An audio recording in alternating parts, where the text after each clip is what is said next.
మాట కామాటేనోళ్ళ ఇష్టమైన హీరోలు హీరోయిన్ల మీద అభిమానం చూపెట్టాలన్నా, దేవుళ్ళ మీద భక్తి చూపెట్టాలన్నా, మాట్లాడే భాష మీద ప్రేమ చూపెట్టాలన్నా తమిళనాడోళ్ళను మించినోళ్ళు ఈ దేశంలో ఎవ్వలుండరు.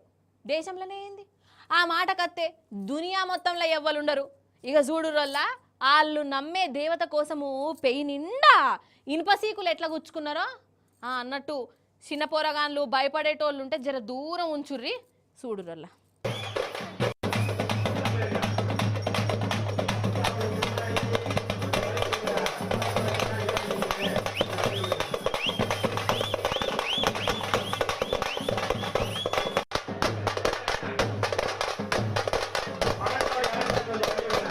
వామ్మో ఏందిది పెయి నిండా ఇనుపకొక్కాలతో గుచ్చుకొని అల్లాడబడుతుర్రు. నొప్పి లేస్తలేదా ఎట్లా?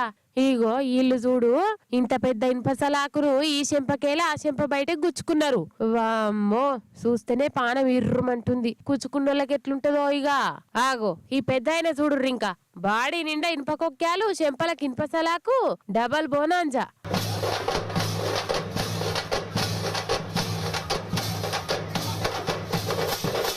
ఒకరిద్దరు కాదుల్లా పోటీలు పడి గుచ్చుకున్నట్టురు చాలా మందే.